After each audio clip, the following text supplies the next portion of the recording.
As we've all heard of living in the moment, you know.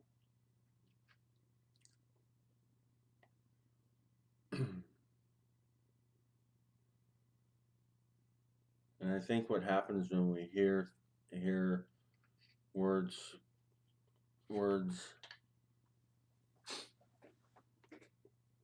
symbols, vibrations, I think we might be in more often than not just to hear that and to let it pass, and not really understand what it is. And I don't pretend as though that there's a formula to what being still is, or being still. That was a slip, Freudian slip. Because it takes stillness to be in the moment, and be. It's not even a moment. It's not a linear count at all.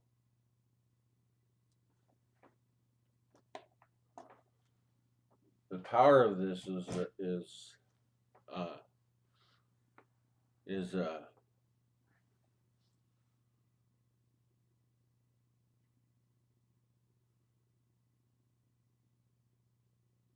it's infinite, really.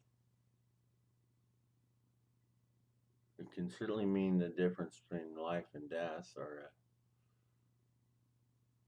life and an early coronary disease. You know.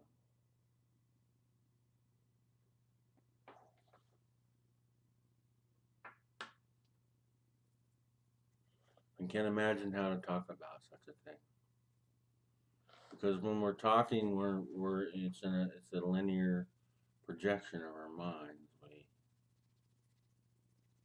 We can't even get to the moment, seemingly, and certainly the overuse of saying "be in the moment" lends, of course, a double barrel bang is that is commonly heard.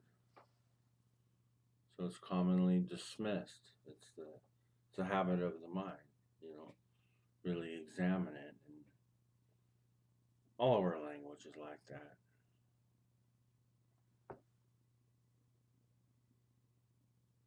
And try to gather all the information about it if you're a steward of the language.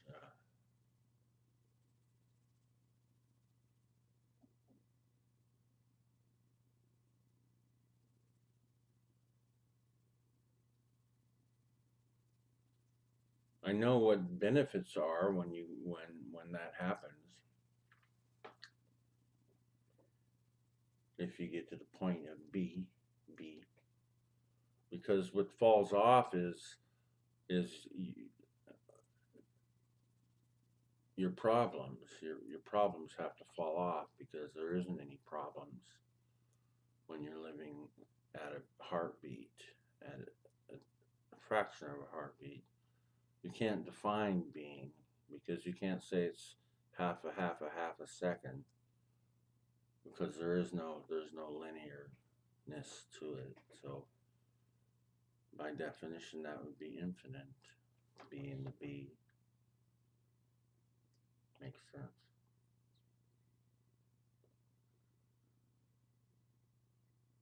But to be in the be is even once removed from the be.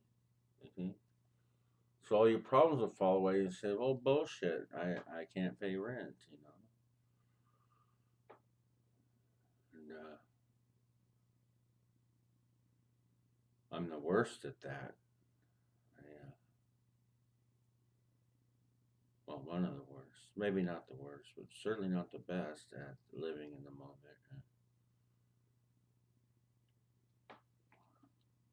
I have many thoughts coming to me at one time. See, layers, 10,000 thoughts and we don't consciously process all these. The visage of our historic mind processes the obvious wild ones that wouldn't be decided upon. They're not up for vote. You see, they're not in the dispensary mechanism of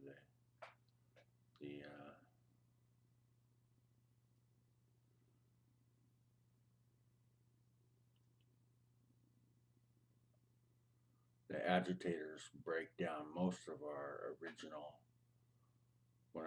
questions. What I'm saying is that we have questions and combinations of questions, some inherently indicative of one another, certainly not mutually exclusive.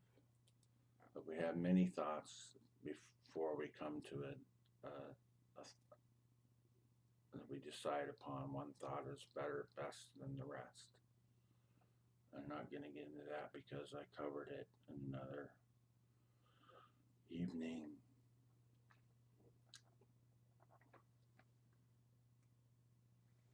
So why do I say this? And what I'm saying is that the fact that this exists is the fact that this is where the problems exist as well. I mean, I'm the first to worry about food, housing, and shelter. Or that's a roof over my head and food and enough money to survive on. You know,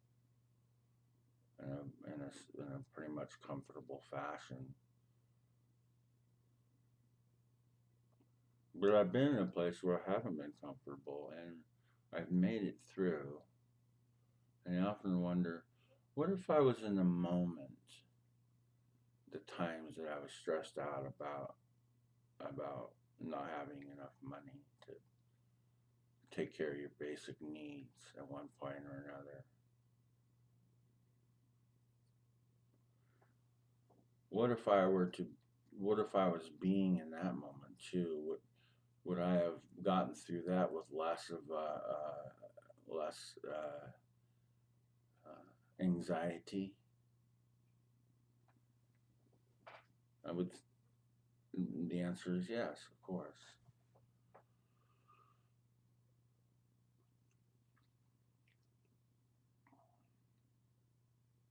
So why didn't I just be when I was in a tough spot? You see,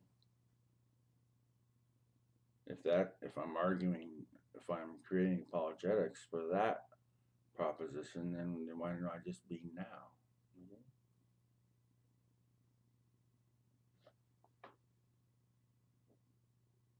Especially when I have a roof overhead and I have a full refrigerator, you see, and a full gas tank of gas, and all my little luxuries that I habitually enjoy.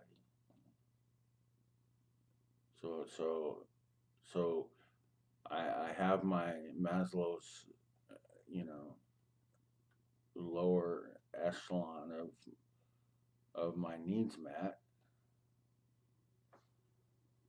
You see, so anything else is just any other anxiety then is caused by futurizing, running movies in our head about the future. Are we going to be able to navigate it? You know, anxiety. And the mind has this propensity, which you might have found, to also historize, that is, to think about the past and how you could have done something better and how you wish you would have said this. Isn't that a common one? You always make up good comebacks when you get into conflict and say, oh, I should have said this. As if there's a prize or something.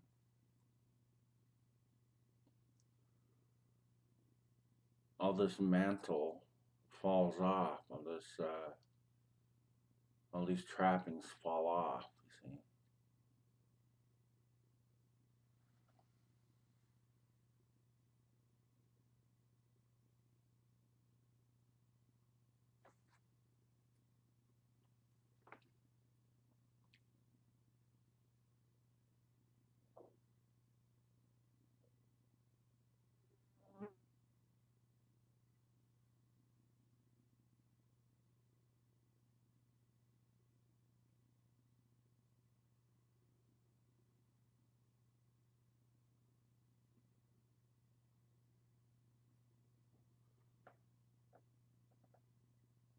So then why don't we just do it?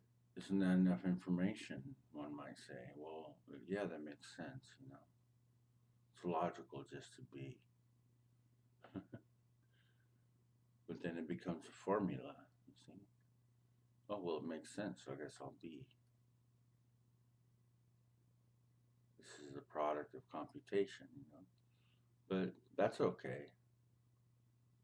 Give it a shot if it's that easy. And we still will still be saying yeah, but yeah, but and this and this and and this. Probably on if you're lucky, you can't count your problems on filling up two hands. Maybe you can count them on one hand. So why don't we, if it's impermanence that we're talking about, and we've lived this long, and we've gone through difficult times, and maybe this is a difficult time for you, and maybe this is not a difficult time for you. But I bet if it's not a difficult time for you, I bet you have had difficult times.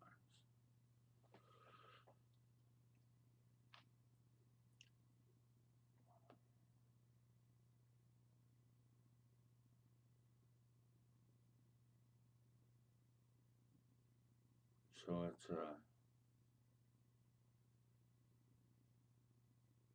or maybe approximating being. I don't know really how to talk about it other than experiencing it. You see. It's a problem of talking about it. That too needs to be canceled out. You see.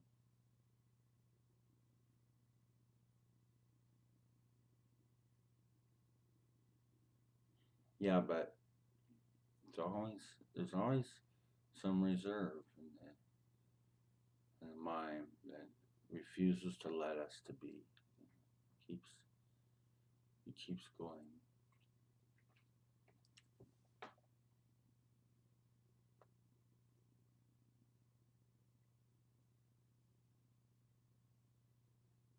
Especially since we don't know our future, really. I mean, we can plan for some of it, but we certainly aren't in control of things outside of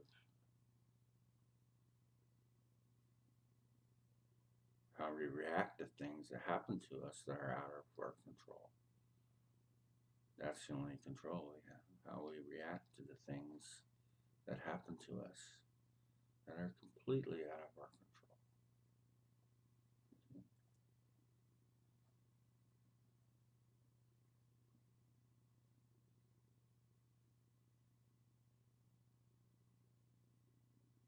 We'll try this on,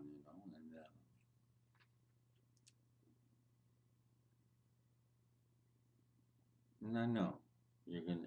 It's going to be this. It's going to be okay. I'm going to be, and that's fantastic. Just do it for 15 minutes, and don't worry about what your mind is telling you. Just say, well, just for 15 minutes. And this is not a cognitive therapy structure. I'm just saying, accept anything that comes into your mind in 15 minutes. But just let it do that. Just just let it worry. Let it say but, and don't argue. Don't argue with it. Don't fix it. Say, oh well, I'll do this to fix this problem so I can be released of the anxiety that this problem is causing me. Just let them go. Don't argue with them. If they want to awfulize as much as they want, then that's what's coming. You know?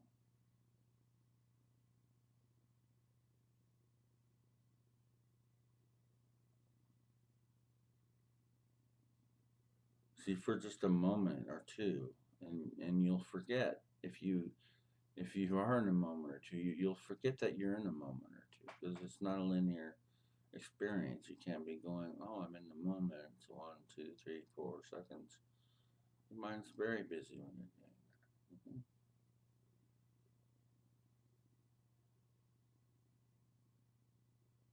Maybe a better definition is don't attach any feelings and emotions. Examine very carefully. And just for 15 minutes, we'll try 5 minutes. 15 minutes can be a long time completely still because we don't do that in this culture. It's not even remotely taught anywhere in this culture.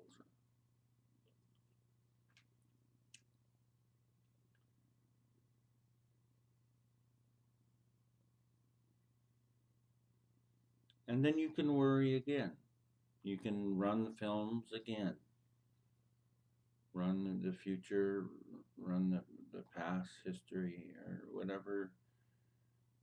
Just but just find out what you find out. I cannot tell you how to get there, but I'm just trying to give some hints or even a minute or 2 minutes or something. But practice it. Try to do it 2 or 3 times a day. It's like,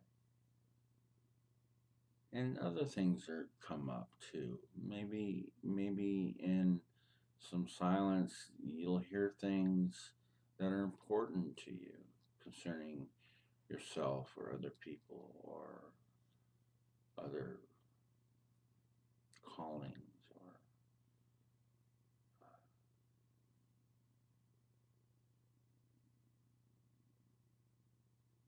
drives, you other discoveries. Some good, some bad. I mean, that might be one thing that happens for you. It's the fruit of stillness. It's the fruit of being in the moment, and we get closer to the truth when our heads aren't arguing and fighting with our heads. Yeah, but I'm not gonna pay rent. How am I gonna pay rent? Well, that's a bad example because I'd be worrying too. Uh, when am I gonna find a mate? When am I gonna find a mate? Well, I can do this. When am I So just for a moment, just let go of when am I gonna find a mate? Just let it go. Just give yourself permission if that's possible, or that makes it more confusing. The self talking to the self. More, what I would like to impress more accurately is try taking a bird's eye view of yourself up here, looking down at you, sitting in a chair, being still.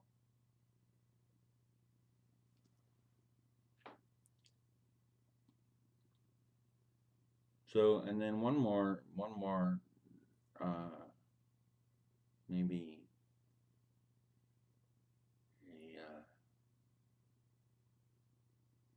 a third idea.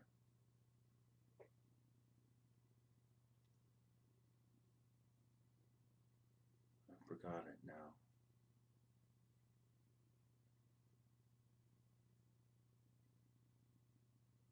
Well, two's enough. Oh, but it was good though. I've forgotten it.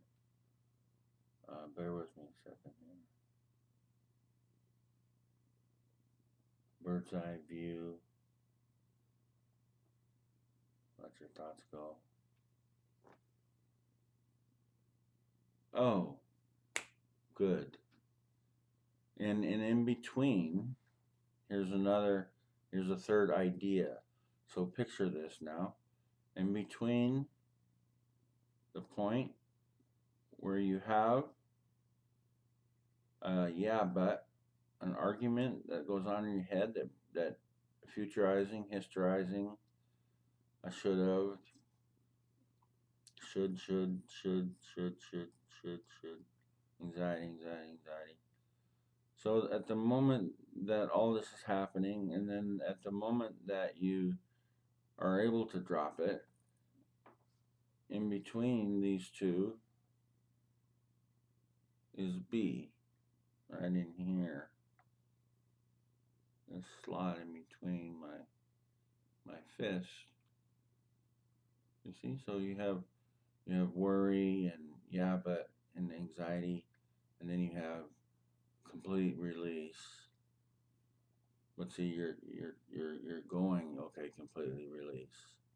It's still your mind doing that. But between the shift of knowing what your arguments are, of your futurizing, your historizing,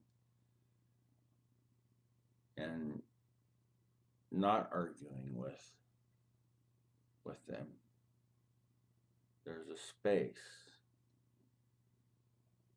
Either that or the moment that you start arguing with them, the yeah, but, and then you try to fix it.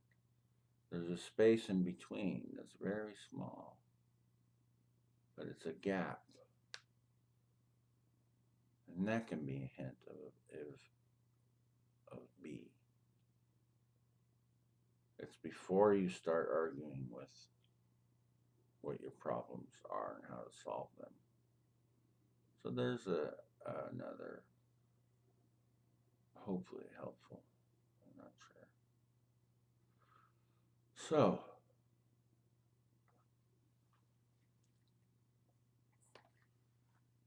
I hope that I hope that you will continue to practice that. Nice to be with you.